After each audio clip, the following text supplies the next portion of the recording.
어떻게 사명을 발견할 수 있는지 그 방법에 관해서 한번 살펴보려고 합니다.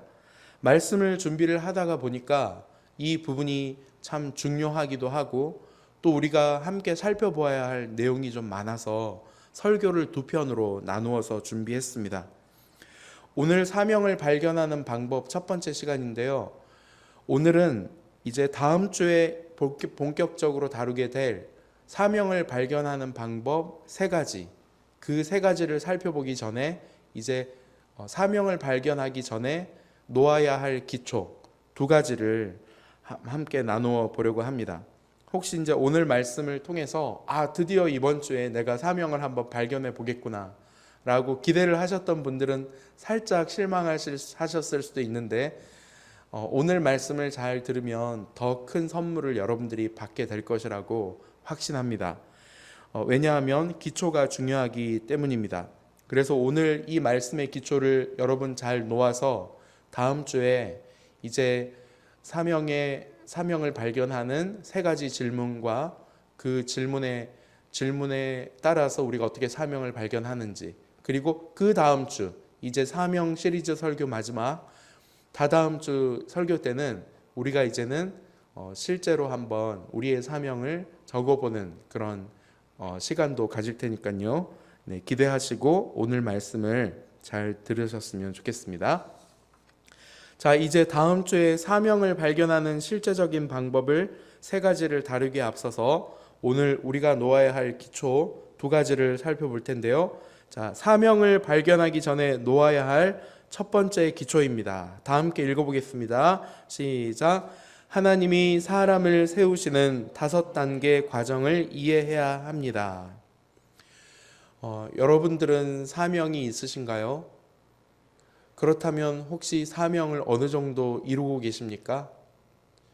그리고 여러분들을 통해서 누군가 사명을 발견하고 또 여러분들의 사명 가운데 누군가 동참하고 계십니까? 네, 우리가 사명을 발견하기 위해서는 이 사명에 관한 로드맵을 우리가 좀 이해를 할 필요가 있는데요. 여러분, 하나님의 사람들, 크리스천들이라면 자연스럽게 가지게 되는 생각 하나가 있습니다. 그 소원 하나가 있는데 그것이 뭐냐면 바로 하나님께 마음껏 사용되고 싶다. 하나님께 좀 쓰임받고 싶다. 이런 마음을 아마 다 가지게 될 겁니다. 이것은 우리가 갖고 싶어서 갖는 것이 아니라 우리가 하나님을 알고 예수님을 믿음으로 인해서 자연스럽게 품어지는 생각이죠. 비유를 한번 해본다면요. 여러분들이 한번 영화 배우라고 한번 생각을 해보십시오. 이제 유명하고 존경받는 어떤 감독이 영화를 찍는다는 소문이 돕니다. 그런데 나는 배우예요. 그래서 단역이라도 그 영화에 출연하고자 하는 마음, 그런 욕심이, 소원이 생길 것 아닙니까? 그죠? 자, 그런데 영화 어벤져스 감독이 우리 이광규 배우를 이제 주연으로 한번 캐스팅했다고 한번 생각해 보세요. 그 배우는 어떨까요? 아마 황홀해서 잠을 못 이룰 거예요. 우리 광규는 뮤지컬을 좋아하니까 이 뮤지컬 안중근에 이제 주연 배우로 캐스팅이 되었다라고 생각하면 얼마나 기쁘겠어요, 그죠? 그래서 친구들이랑 가족들한테 몇 날 며칠 자랑하고 다닐 거예요. 여러분, 배역이 어떻든 이렇게 유명한 영화 감독에게, 뮤지컬 감독에게 캐스팅 된다는 것만으로도 얼마나 영광스럽습니까, 그죠? 근데 우리 하나님은 어떤 분이세요? 이 세상 만물, 천지 만물을 창조하시고 또 구속사라는 대하 드라마보다도 비교할 수 없는 그런 역사를 이제 감독하시는 그 감독에게 캐스팅을 당했다 한번 생각해 보면 그것이 얼마나 큰 영광인지 알 수 있겠죠. 그런데 우리가 여기서 기억해야 될 것이 있습니다. 하나님께 쓰임 받는 사람들 중에 단역이나 조연이 있을까요? 여러분, 이것을 꼭 기억하시기를 간절히 바라요. 하나님께 캐스팅된 사람은 모두가 주연입니다. 자, 그렇다면 하나님은 과연 사람을 어떻게 사용하시냐는 거예요. 어떻게 세우시고 사용하실까요? 결론부터 말씀을 드리면 그것은 하나님의 영역이어서 하나님 마음이에요. 그래서 우리가 잘 헤아리기는 어렵지만 그런데 하나님은 우리에게 그래도 힌트를 주셨습니다. 우리로 하여금 준비하게 하시기 위해서. 그래서 오늘 하나님이 사람을 세우시고 사용하시는 5단계가 있다는 것을 아브라함의 그런 인생을 통해서 한번 살펴보고자 하는 것입니다. 자, 첫 번째 단계 같이 한번 읽어볼까요? 시작. 부르심의 단계. 자, 하나님이 사람을 세우시는 첫 번째 단계는 부르심의 단계인데요. 당연하죠. 하나님이 부르시지 않았는데 하나님이 어떻게 사용하시겠어요, 그죠?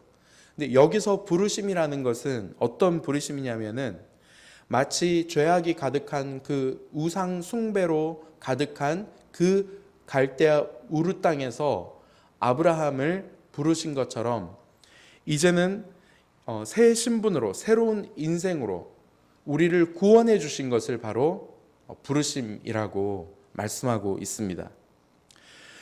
그래서 이 부르심 단계에서 우리 편에서 볼 때 가장 중요한 것은요, 하나님 편에서 아무리 부르셔도 우리 편에서 나는 하나님께 부름받은 구원받은 부름받은 사람이다라는 그런 인식이 중요하겠죠. 그래서 이 인식을 가장 잘 담은 말씀이 고린도후서 5장 17절 말씀인데요. 여러분 다 잘 아실 거예요. 그런즉 누구든지 그리스도 안에 있으면 새로운 피조물이라. 이전 것은 지나갔으되 보라 지나갔으니 보라 새 것이 되었도다. 그러니까 바울은 내가 하나님께 부름받은 새로운 피조물이다. 새로운 존재가 되었다. 이제는 이전의 인생과는 다른 완전히 새로운 뉴 라이프, 완전히 새로운 인생을 산다라는 자기 인식이 있었다는 거예요. 여러분들은 어떻습니까? 여러분들은 하나님께 부름 받으셨습니까? 제가 확신하기에 지금 이 시간 함께 예배드리는 모든 분들은 하나님께 부름 받았습니다. 저와 여러분들은 구원받은 하나님의 자녀, 새로운 신분, 새로운 인생을 이제 시작한 그런 하나님의 자녀인 줄 믿습니다. 혹시 아직 확신이 없는 분들 계세요? 확신. 그러면 지금 이 시간 이 예배를 통해서 하나님께서 여러분들을 다시 부르십니다. 어떻게 해요?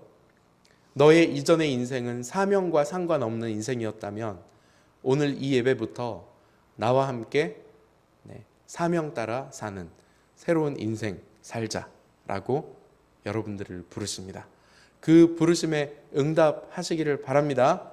네. 자, 두 번째 단계 한번 읽어볼게요. 시작. 사명을 보여주시는 단계. 자, 사명을 보여주시는 단계에서 우리가 좀 이렇게 기억할 것이 있는데, 우리는 보통 사명을 언제 받는 것으로 생각하냐면요, 어떤 훈련 과정을 통해서 사명이 주어진다 생각해요. 그리고 어떤 영적 체험을 통해서 사명이 주어진다 생각해요. 그래서 우리가 이번 이 사명 시리즈 설교를 통해서 하나님이 나에게 사명을 주실 것이라고 기대해요.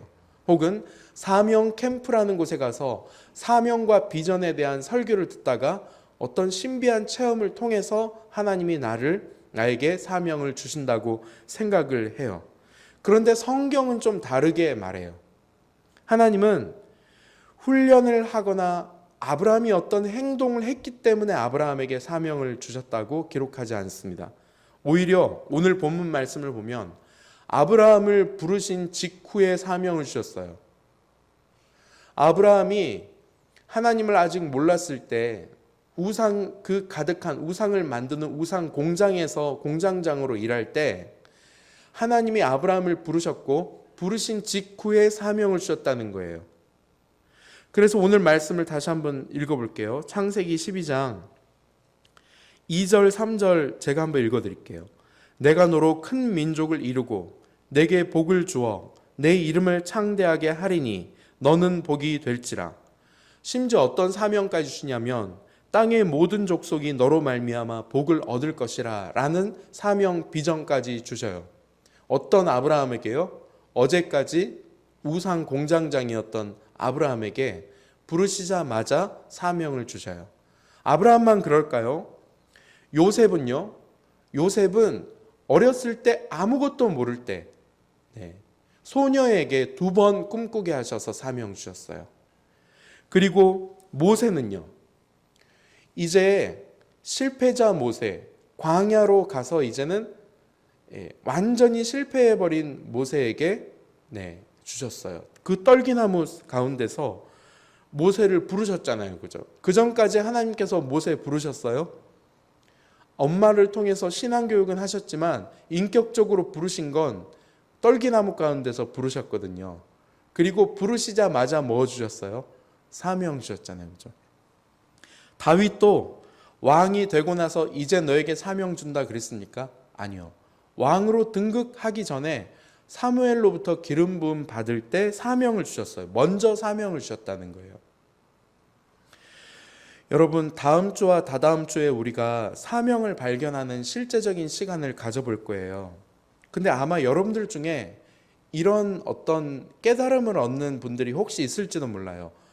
사명을 이제 적어보면서 이거 예전에 나에게 주신 사명인데, 이거 내가 예전에 품었던 사명인데 라고 혹시 깨달음이 있는, 그래서 깜짝 놀라는 이들도 있을 수 있어요. 사실 저가 그렇거든요. 지금 제가 사명을 이뤄가면서 깨닫는 사실은 저는 이 사명을 간사될 때 받았다고 생각했어요. 그리고 간사 훈련을 받으면서 지금 이루고 있는 사명을 받았다고 생각했거든요. 근데 이 말씀을 준비하면서 되돌아보니까 사실 대학 다닐 때 받았더라고요. 조금 더 거슬러 올라가 보니까 이미 고등학교 때 받았더라고요. 생각을 더 거슬러 올라가 봤어요. 심지어 중학교 때도 받았더라고요. 그래서 혹시 초등학교 때는 받은 게 없나라고 헤아려 보니까 세상에 기억이 나더라고요. 초등학교 때 받았던 사명을 지금 감당하고 있더라고요. 이처럼 하나님은 사람을 부르시고 먼저 사명을 주십니다. 혹시 여러분들에게는 하나님이 여러분들을 부르신 뒤에 어떤 사명을 주셨습니까? 그 사명이 기억나지 않을 수 있어요. 어림짐작 되어질 수도 있습니다. 그런데 하나님은 모든 성도들을 부르신 뒤에 먼저 사명을 주시는 분이라는 사실입니다. 바라기는 다음 주와 다다음 주에 우리가 사명을 한번 적어볼 때, 이 사명 내가 받았었구나 라고 깨달아지는 그런 역사의 현장 가운데 있기를 주님의 이름으로 간절히 소망합니다. 자, 세 번째 단계 한번 읽어볼게요. 시작. 훈련의 단계. 자, 하나님은 당신의 사람을 부르시고 사명을 주신 뒤에 그것에 필요한 훈련을 시키십니다. 여러분은 2002년도에 혹시 어디에 계셨어요? 2002년도 하면 생각나는 거 있죠. 우리 광규는 2002년도에 몇 살? 네, 좀 당황하네요. 5살. 네, 5살. 2002년 월드컵 알아요? 안 돼요. 2002년 월드컵이 우리나라에서 개최가 되었는데 우리나라가 몇 강까지 올라갔죠? 4강까지 올라갔잖아요. 월드컵 그때까지 본선 티켓조차도 따기가 버거운 그런 나라였잖아요. 그죠? 그런데 우리에게 엄청난 축제였어요. 그래서 저도 그때 서울 광화문 광장까지는 못 가고, 그때 당시 저는 군대를 막 전역한 직후였기 때문에 경기도 일산에 있는 저희 아빠 엄마 집에서 이제 복학을 기다리고 있었거든요. 아무튼 난리가 났어요. 그래서 형 차를 타고 서울까지 진짜 갔잖아요. 붉은 물결에. 아직도 그 흥분을 감출 수가 없는데, 그 당시 대표팀 감독이 누구였나요? 히딩크 감독이었죠. 그야말로 영웅이 되었습니다. 자, 히딩크 감독이 한국 대표팀 감독으로 부임하자마자 가장 큰 관심이 뭐였을 것 같아요? 바로 선수 선발이었어요. 모든 이목이 히딩크 감독이 과연 어떤 선수를 뽑을 것이냐에 이목이 집중이 되었어요. 그야말로 선수 선발부터 파격이었습니다. 그때 당시 우리나라는 다 이렇게 줄로, 그야말로 이해하기 쉽게 끈으로 이렇게 다 선발이 했거든요. 근데 히딩크는 그야말로 누구 마음대로, 우리 딩크 형님 마음대로 선수를 선발했잖아요. 그래서 엄청난 파격을 불러왔습니다. 자, 그리고 선수 선발 직후에 선수들을 모아놓고 히딩크가 한 일이 있어요. 그게 뭐냐면요, 단 한 번도 16강에 진출한 적이 없는, 그러니까 예선을 통과해 본 적이 없는 대한민국 선수들 앞에서 이런 사명을 줘요. 이런 비전을 선포합니다. 우리는 반드시 16강 이상 올라갈 것이다. 그래서 세계를 깜짝 놀라게 할 것이다. 이런 사명을 줘요. 자, 근데 여기서부터가 이제 더 감동적인 스토리인데, 이 이후에 히딩크 감독이 어떻게 했을 것 같아요? 선수들을 불렀습니다. 그들에게 사명을 줬습니다. 이 이후부터 그야말로 선수들 입장에서는 지옥 같은 시간이 기다리고 있었던 거예요. 근데 놀라운 것은 이 히딩크 감독이 대한민국 이 팀을 정확하게 이해하고 있었습니다. 그 당시 많은 언론은 대한민국 축구의 문제는, 축구 얘기하니까 우리 이쪽은 이렇게 구름이 끼고 이쪽도 끼네요. 이상하네요. 광규만 좋아한다. 아무튼 자, 그래서 보통 우리 한국 축구는 기술이 약하고 체력이 강하다. 이게 이제 한국 축구의 보통 평가였는데, 히딩크는 전혀 반대의 평가를 했어요. 한국 선수들의 기술은 세계적이다. 그러나 한국 선수들의 체력은 정말 저질이다.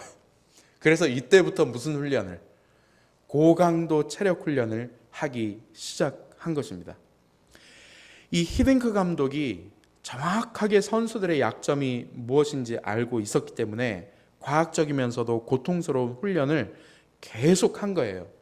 근데 선수들은 희한해요. 그 어느 대표팀 훈련보다도 힘든 훈련을 받는데 그 훈련을 기쁘게 감당해요. 가끔 언론에 비치는 선수들의 모습을 보면은 너무너무 행복해해요. 그들의 그 힘든 훈련을 버티게 해준 그 비결이 뭐였을까요? 바로 히딩크 감독이 그들 안에 심어준 사명, 비전 때문이었습니다. 이것은 우리 하나님께서 사람을 부르시고 또 사명을 주시고 세워가시는 이 과정과 얼마나 닮아 있는지 몰라요. 혹시 여러분 이번에 사명을 발견하고 나면, 아, 하나님께서도 나에게 고강도 훈련을 시키시겠구나라고 혹시 두려운 마음이 찾아드는 지체들이 있을지 모르겠어요. 그런데 여러분, 염려할 필요 있다 없다? 없다는 거예요. 하나님은 히딩크 감독이 대표팀을 분석하고 아는 것보다도 저와 여러분들을 100배, 1000배 더 잘 알고 계십니다. 여러분들의 부모님보다도 하나님은 저와 여러분들을 더 잘 알고 계세요. 그래서 하나님은 우리에게 가장 알맞은 이제 훈련을 시켜 주실 거예요. 그리고 지금 하고 계세요. 한마디로 맞춤형 훈련을 진행하고 계신다는 것입니다. 우리 중에는 이미 사명을 어렴풋이 발견하고 광야에서 고된 훈련을 겪고 있는 지체들이 있을 수도 있어요. 그런 지체들이 있다면 여러분 힘을 내시기를 바랍니다. 결코 포기하지 마세요. 왜냐하면 하나님의 자녀들에게 실패라는 단어는 없기 때문이에요. 이것은 다 하나님의 사명 감당을 위한 훈련이에요. 그래서 이 훈련의 강도가 세면 셀수록 그 사명의 성취로 인한 기쁨, 영광도 클 거예요. 이번에 다시 한번 사명을 발견하게 된다면 우리에게 있는 이 광야 같은 시간을 더 잘 견딜 수 있는 큰 힘과 위로를 얻게 될 것입니다. 아브라함, 요셉, 모세, 다윗 이런 수많은 하나님의 사람들이 사명을 알고 난 후에 뜨거운 가슴과 부푼 꿈을 안고 그 고난을 견뎌낸 것입니다. 하나님은 이 하나님의 사람으로 부끄럽지 않게 사명을 완수할 수 있도록 엄청난 훈련을 허락하시면서 계속해서 성장시키시고 지도자로 세워간 것입니다. 여기서 우리가 한 가지 기억할 것이 있어요. 하나님이 이렇게 섭리하시는 훈련은 각자의 사명에 따라 다 천차만별 차이가 있다는 것입니다. 예를 들어서 아브라함은 믿음의 조상이 되는데 필요한 훈련을 받았어요. 요셉은요, 총리로서 나라를 통치하고 이스라엘 민족을 이집트 땅에 잘 정착시키는 데 필요한 훈련을 받았어요.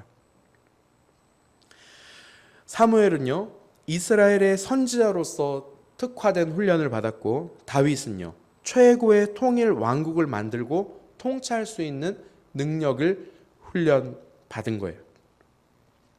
여러분, 앞서 언급했지만 사명을 위해서 주어지는 훈련, 각자의 환경, 각자의 인생, 각자의 성격, 사명에 맞게 맞춤형으로 하나님께서 직접 설계하신 최고의 맞춤형 훈련이라는 믿음을 여러분들 회복하실 수 있기를 바랍니다. 훈련이 물론 쉽진 않죠. 쉽진 않지만 미성숙한 우리를 성숙으로 변화시키는 가장 탁월한 도구가 바로 하나님의 이 훈련이라는 사실. 여러분 기억하시고 훈련을 기쁘게 감당하실 수 있기를 바랍니다. 네. 자, 이제 4단계로 갑시다. 4단계 한번 읽어볼게요. 시작. 사명 재인식의 단계. 2단계에서 사명을 주셨다고 했는데 그럼 그때 이미 사명을 인식하게 되는 것 아닙니까? 근데 이 사명 재인식이라는 단어에서 알 수 있듯이 이 4단계는 2단계랑은 좀 달라요. 2단계에서는 하나님이 주신 사명을 사실 온전하게 이해하지 못하는 경우가 대부분이에요. 아브라함이 그랬고 요셉이 그랬고 모세와 다윗 다 그랬습니다. 저와 여러분들도 마찬가지고요. 그리고 사명을 이룬 상태, 사명을 완수한 상태도 어떤 상태인지 도무지 그림이 잘 안 그려지는 그런 단계가 바로 2단계예요. 자, 그런데 4단계는요. 4단계는 내 사명이 이것이었구나라고 분명하게 인식되는 단계가 4단계예요. 그런데 이게 어떻게 가능했냐면 바로 3단계가 있었기 때문입니다. 자, 그럼 우리가 여기서 한 가지 깨달음이 이렇게 와요. 훈련은 3단계의 훈련은 2단계의 불확실했던 사명이 4단계의 확실한 사명으로 재인식되기 위하여 필요한 과정이었구나. 좀 더 구체적으로 설명을 드리면요. 하나님은 저와 여러분들의 연약함을 아실까요? 모르실까요? 알죠. 우리는 겉만 보고 자꾸 속잖아요. 책임 간사님이 이런 사람이었어? 대실망. 아니, 저 형제, 저 자매가 이런 사람이었어? 대실망. 막 이러잖아요. 그죠? 근데 하나님은 그런 우리에게 실망하실까 안 하실까요? 걱정하지 마세요. 하나님은 절대로 우리에게 실망 안 하세요. 왜 그럴까요? 뭘 안 하시기 때문에. 기대를 안 하신다면 왜곡될 수 있겠죠. 하나님 우리를 기대하십니다. 근데 실망할 기대는 하신다 안 하신다? 안 하셔요. 왜요? 우리를 너무너무 잘 아시기 때문이에요. 우리를 아시는, 우리의 연약함을 이해하시는 분이 우리를 부르셨어요. 그리고 사명을 어렴풋이 주셨어요. 그리고 왜 훈련을 주셨을까요? 연약한 자가 사명을 받으면 그 사명을 온전하게 지켜낼 수 있을까요? 이 말씀을 준비하면서 얼마나 깨달음이 크게 왔는지 몰라요. 아, 하나님이 나를 왜 이렇게 훈련을 시키셨는지 이제 알겠다. 하나님께서 저에게 초등학교 때, 중학교 때, 고등학교 때, 대학교 때 사명을 주셨거든요. 근데 제가 연약하다 보니까 하나님이 제게 주신 사명을 순수한 상태로 품지를 못했어요. 무슨 말인가 하니까요. 그 사명 속에 저의 생각과 저의 욕망이 이제 섞어지기 시작하는 거예요. 그래서 훈련은 어떤 의미입니까? 용광로 속에서 불순물을 걸러내는 과정이었던 거예요. 그래서 진정한 사명자로 거듭나게 만드는 과정이 바로 3단계의 훈련 과정이었던 거예요. 예를 들어 볼게요. 아브라함. 하나님이 주신 사명을 잘못 해석했어요. 그래서 이삭을 기다려야 되는데 기다리지 못하고 자기 생각과 방법대로 누구를 낳았습니까? 이스마엘을 낳았잖아요. 그죠? 여러분, 저와 여러분들의 삶 가운데 얼마나 많은 이스마엘을 낳았습니까? 그래서 얼마나 많이 고생했어요. 결국 이스마엘은 이슬람의 뿌리가 되어가지고 오늘날 얼마나 많은 사람들을 고통으로 몰고 가는지 모르잖아요. 그죠? 모세는 어때요? 40년 광야 훈련 전에 이집트에서 자기 민족을 구원해야 한다는 사명을 알았어요. 하지만 당시 청년 모세의 사명 속에는 자기 생각, 자기 이렇게 욕심, 자기 분노 이런 것들이 그냥 고스란히 담겨 있었어요. 그래서 하나님은 그런 그를 바로 광야로 이끌어내셔서 40년 동안 불순물을 제거하는 훈련을 시키신 것입니다. 그 기간에 모세의 생각 다 빼셨어요.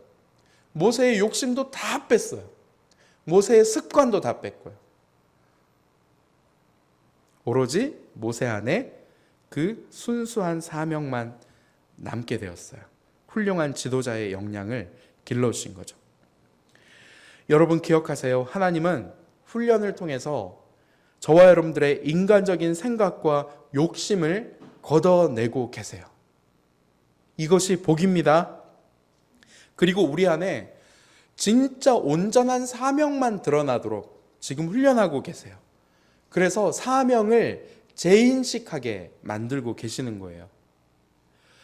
이번 이 사명을 발견하는 과정이 누군가에게는 처음으로 사명을 어렴풋이 발견하는 기회가 될 수도 있지만 혹은 누군가에게는 사명을 재인식하게 되는 과정이 될 수도 있어요. 저는 그런 과정이 될 것 같아요.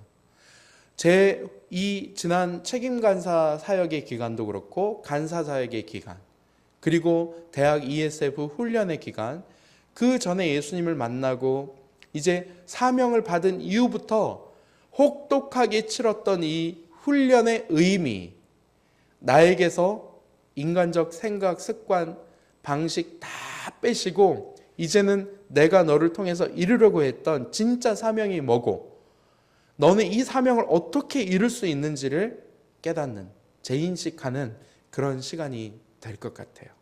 여러분들에게도 그런 순간이 반드시 올 것입니다.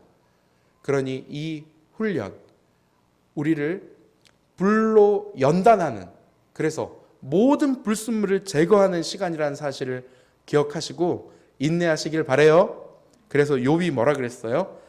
나를 단련하신 후에는 내가 뭐가 되어 나오리라? 정금같이 되어 나오리라. 순금같이 되어 나오리라. 자, 이제 마지막 5단계입니다. 시작. 사명 재생산의 단계. 자, 이 사명 재생산의 단계에서는 두 가지 일이 일어나는데요. 첫 번째는 사명이 성취가 됩니다. 드디어. 여러분 그런 순간을 꿈꾸지 않으세요? 하나님께서 나에게 주신 사명이 이루어지는 단계. 정말 생각만 해도 흥분되죠? 기대되시죠, 여러분? 우리를 부르신 하나님, 우리에게 사명을 주신 하나님, 그리고 우리로 하여금 그 사명을 감당하도록 훈련시키시고 이제는 사명을 재인식시키시는 하나님은 반드시 그 사명을 이루실 것입니다. 여러분 여기서 주어는 누굽니까? 기억하세요. 사명에 있어서 주어는 내가 아니라 하나님이십니다. 그래서 결국은 이것을 깨닫는 거예요. 아, 내가 일을 잘하는 것이 아니었구나.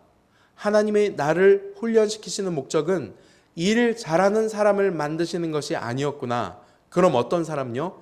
하나님이 일하시기에 편한 사람이 되도록 만드시는 것이었구나. 결국 그래요. 그래서 우리는 두 가지로 훈련해야 합니다. 하나는 하나님께서 어디에 사용하실 때 그곳에서 그 사명을 감당할 수 있는 능력 개발을 해야 하고요. 근데 그것만 있어서는 안 돼요. 왜냐하면 이 세상에는 능력 출중한 사람들이 너무 많기 때문이에요. 근데 어떤 사람은 드뭅니까? 여기서 경쟁력, 희소성이 생기는 것입니다. 능력 많은 사람들은 많지만 어떤 사람들은 없어요? 하나님이 편한 사람은 없어요. 저와 여러분들은 하나님께 편한 사람이에요? 불편한 사람이에요? 여러분, 그래서 책임 간사님이 일을 많이 시키는 간사님들 기뻐하시기 바랍니다. 제가 편해서 그래요. 하나님께서 일을 자꾸 맡기시는 사람은 하나님이 편한 사람이에요. 불편한 사람은 못 맡겨요. 진정한 사명이 뭡니까? ESF 안에서, 교회 안에서 어떤 봉사를 감당하는 것만이 사명이 아니죠. 진짜 사명은 사실은 우리가 거하고 있는 모든 곳에서 모든 것으로 사명을 이루는 것이 진짜 사명입니다. 그래서 우리에게 있어서 모든 장소는 사명의 장소예요. 우리가 만나는 모든 사람들은 사명을 이루는 대상입니다. 그래서 어디서 무엇을 하든지 사명의 완전한 성취를 이뤄내는 일, 어떤 장소에서든 어떤 사람이든 사명이 완수되어지는 일, 이것이 바로 사명 재생산의 첫 번째 일이라는 거예요. 그럼 두 번째 일은 뭘까요? 여기서 한 단계 더 나아가는 것입니다.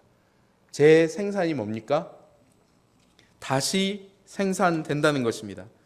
나라는 존재가 하나님께 부름받고 사명을 받고 훈련받고 사명을 재인식해서 사명을 성취했습니다.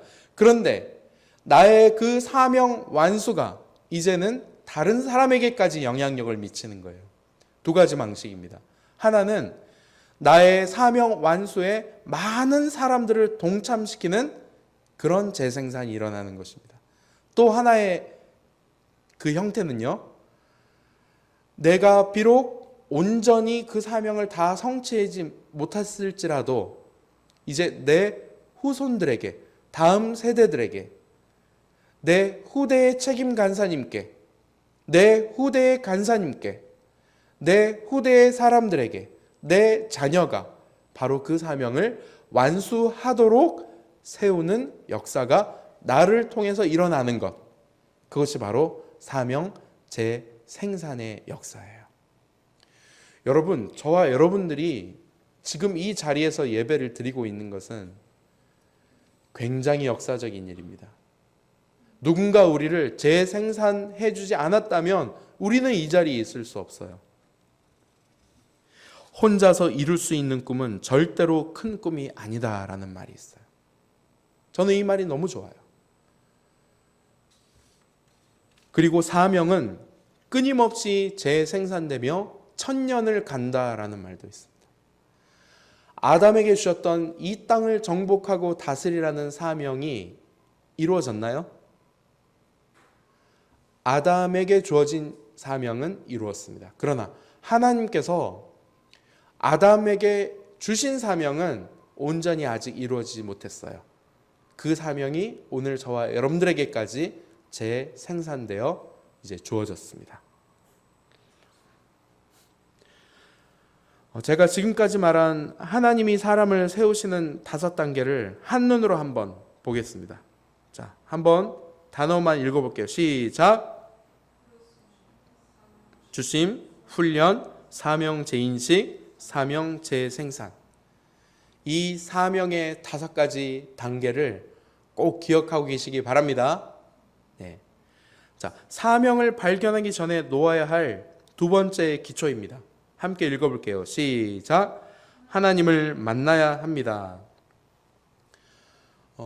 이 부분을 오늘 말씀을 준비하면서 한 꼭지로 이렇게 강조해야 되겠다라는 생각이 든 이유가 있는데요. 사실 사명을 발견한다 했을 때 우리가 하나님을 만나고 또 그 하나님과의 만남을 깊이 유지하지 못하고 있는 상태에서 사명을 발견하려고 하는 것 자체가 굉장히 위험한 일이기 때문입니다. 결론적으로 먼저 말씀드리면 하나님을 만나지 않고 하나님과의 만남이 지속되지 않은 상태에서 확신하고 있는 사명이라는 것은 사실 나의 야망일 확률이 매우 높습니다. 그래서 우리는 오늘 이제 다음 주에 사명을 발견하는 세 가지 실제적인 방법을 다루기에 앞서서 이 부분을 다시 한번 확인하고 다시 한번 좀 마음 가운데 새기고 가려고 하는 거예요. 자, 여러분들에게 한번 질문하고 싶어요. 여러분들은 하나님을 만나셨습니까?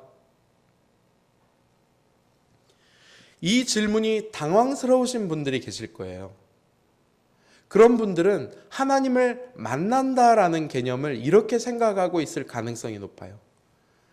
자, 하나님을 만난다는 것은 마치 아브라함이나 바울처럼 하나님의 음성을 직접 듣고 그렇게 하나님을 경험하는 것, 그것이 하나님을 만난 것이라면 나는 하나님을 만난 적이 없는 것 같아요. 혹은 어떤 극적인 체험, 감정적 체험이나 신비 체험을 하나님을 만난 것으로 생각하고 있다면 그렇게 또 생각하고 있을 가능성이 높아요. 여러분 청년들이나 청소년들에게 설문을 해보니까요. 하나님을 언제 처음 만났습니까? 이렇게 질문하니까 언제가 가장 높았을 것 같아요? 수련회요, 수련회. 왜 그렇습니까? 수련회 때 그 감정적, 그 격정적 체험, 그리고 어떤 신비 체험도 많이 하잖아요. 그죠? 방언도 많이 터지고.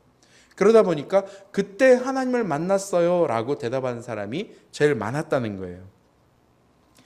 자, 그런데 정말 그게 하나님을 만난 겁니까? 예, 그거 하나님 만난 거 맞습니다. 그런데 그것만 하나님을 만난 것이라고 생각하면 곤란해요. 우리가 꼭 아브라함과 바울 같은 하나님과의 만남 체험을 추구할 필요가 없습니다. 왜 그럴까요? 아브라함과 바울 시대는 아직 이 계시라는 것이 완성되지 않은 상황이었어요.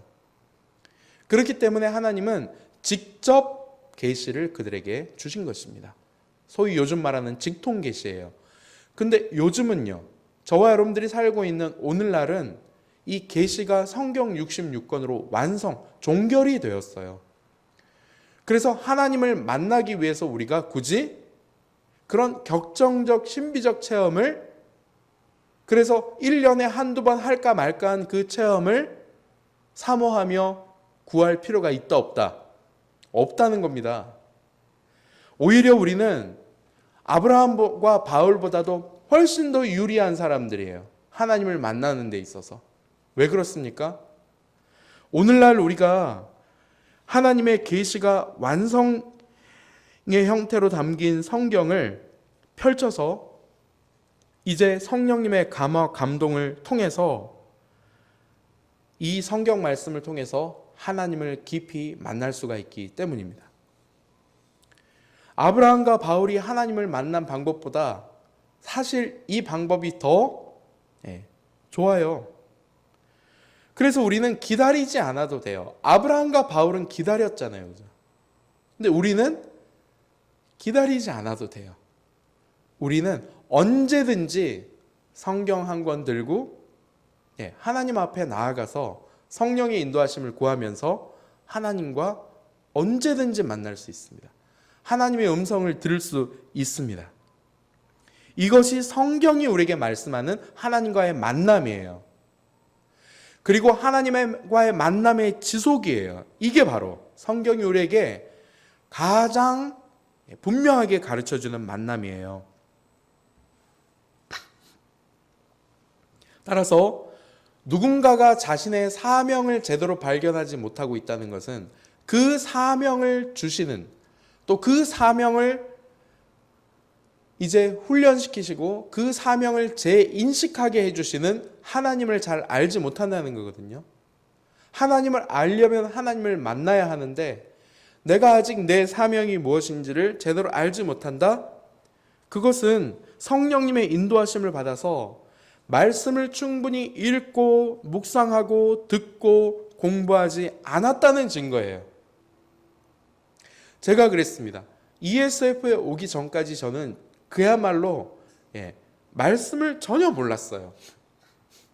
그래서 제 앞서 ESF를 다니고 있었던 우리 교회의 후배 학사님, 그 정육이 학사님이라는 분과 성경 논쟁이 한번 벌어졌는데 지금 생각해도 아찔해요. 제가 전혀 비성경적인 말씀을 성경적인 것인 양 주장했던 참 민망한 기억이 아직도 생생해요. 여러분, 우리가 하나님을 알아야 사명을 발견할 수 있습니다. 하나님을 알기 위해서는 하나님을 만나야 합니다. 하나님을 만나기 위해서는 말씀과 만나야 합니다. 호세아 6장 1절부터 3절 말씀 읽어드릴게요. 오라, 우리가 여호와께로 돌아가자. 여호와께서 우리를 일으키시리니 우리가 그의 앞에서 살리라. 그러므로 우리가 여호와를 알자. 힘써 여호와를 알자. 사랑하는 우리 이멘 여러분, 제 안에 간절한 소망이 있어요. 제 안에 간절한 소망. 저는 여러분들이 하나님을 더 깊이 알아갔으면 좋겠어요. 그럼 하나님을 알아가기 위해서는 하나님을 만나야 돼요. 여러분들이 하나님을 더 힘써 만나려고 노력했으면 좋겠어요. 여러분들이 말씀과 성령으로 하나님을 더 깊이 알고 만날 때 여러분의 사명을 더 선명하게 알게 될 거예요. 사명에 대한 그 선명한 이해가 생기게 될 때 우리 인생은 정말 놀랍게 변화될 거예요. 기억하시기 바랍니다. 하나님과의 만남을 절대로 어떤 신비적 체험으로 축소시키는 우를 범하지 않기를 바랍니다. 그래서 믿음이 중요해요.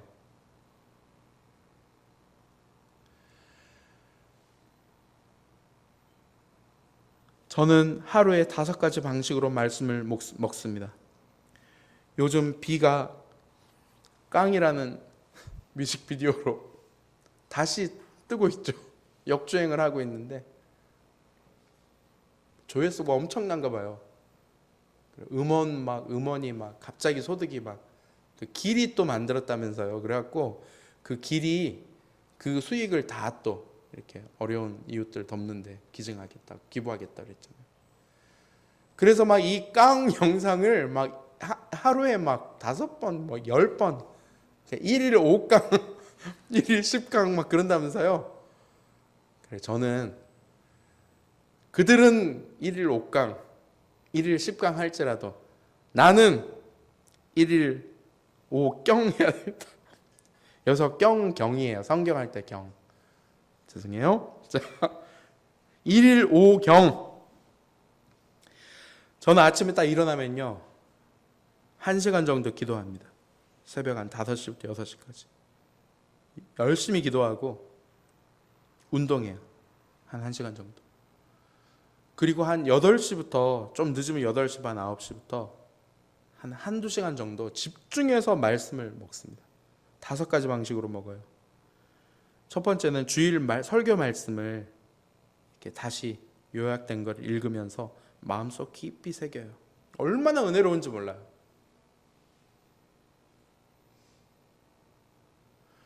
여러분, 담임 목사님 설교는 주일에 듣고 잊어버리라고 선포되는 말씀이 아니에요.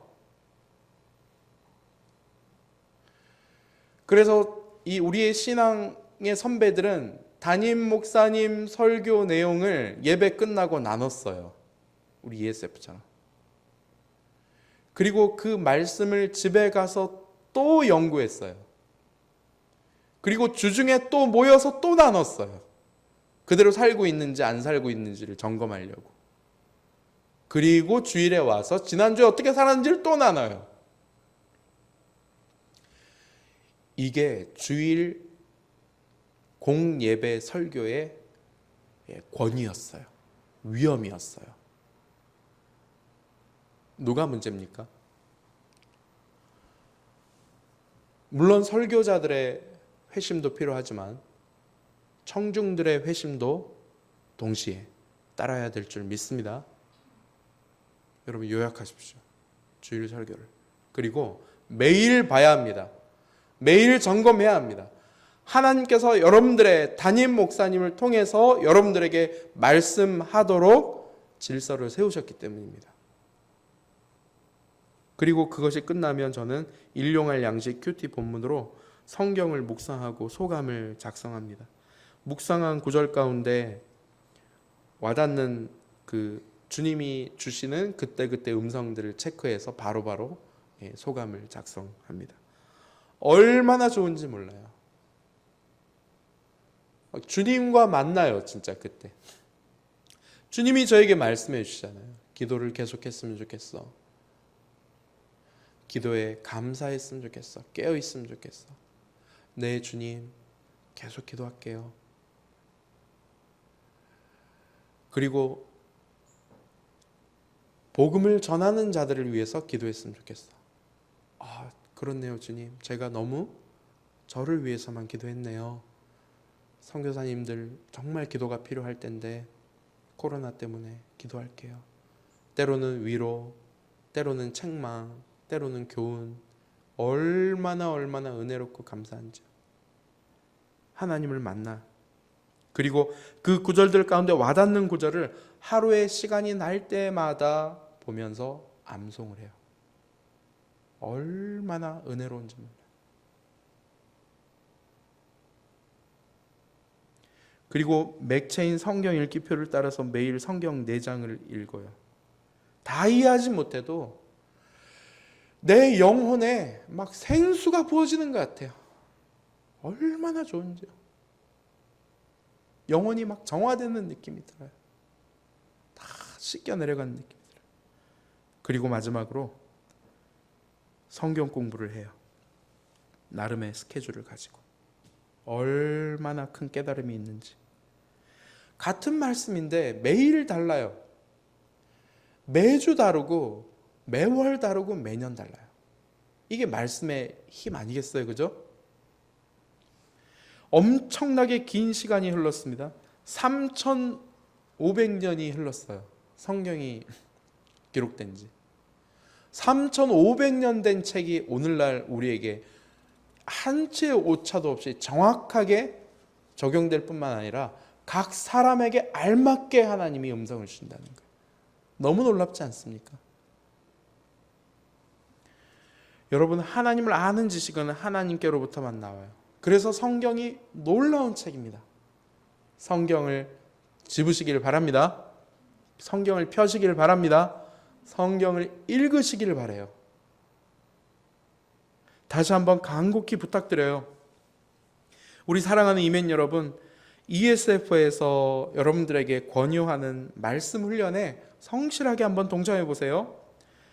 매일 일용할 양식으로 큐티를 하고 소감을 한번 써보시기를 바랍니다. 매주 GBS에 성실하게 한번 동참해 보시고요. 매주 채플에 참여를 해서 예배 드리고 말씀을 한번 들어보세요. 그리고 매주 1:1 성경 공부에 성실하게 참석해 보세요. 그럼 여러분은 하나님을 깊고 풍성하게 만나지 않을 수 없습니다. 자연스럽게 하나님이 주시는 사명이 무엇인지를 깨닫게 될 거예요. 그리고 이 고강도 훈련을 통해서 사명을 성취하는 인생으로 거듭날 거예요. 뿐만 아니라 사명을 재생산하는 하나님의 그 대학 역사 드라마의 주인공이 될 거예요. 결론을 맺습니다. 오늘은 사명을 발견하기 전에 놓아야 할 2가지 기초에 대해서 살펴보았습니다. 함께 읽어보겠습니다. 첫째, 시작. 하나님이 사람을 세우시는 5단계 과정을 이해해야 합니다. 부르심, 사명 주심, 훈련, 사명 재인식, 사명 재생산. 두 번째, 만나야 합니다. 사랑하는 우리 이멘 여러분, 하나님은 저와 여러분들을 사명자로 세우시기를 원하십니다. 사명자의 인생이 가장 복된 인생이기 때문이에요. 저는 요즘 저의 사명을 재인식해가면서 얼마나 행복한 하루하루를 보내고 있는지 모릅니다. 그 비결은 하나님과의 깊은 만남 가운데 있습니다. 날마다의 사명을 깨닫게 하시고요. 올 한 해 사명을 깨닫게 하시고 남은 인생의 사명을 바로 그 하나님과의 만남의 시간에서 깨닫게 하십니다. 그리고 그 사명을 감당하기 위한 훈련도 주시고요. 그 훈련을 감당하기 위한 힘도 주십니다. 바라기는 오늘 이 두 가지 기초를 이번 한 주간 잘 내 안에 닦아서 다음 주에 또 그 다음 주에 사명을 이제 발견하는 실제적 시간에 정말 놀라운 역사를 경험하는 저와 여러분들이 다 되셨으면 좋겠습니다.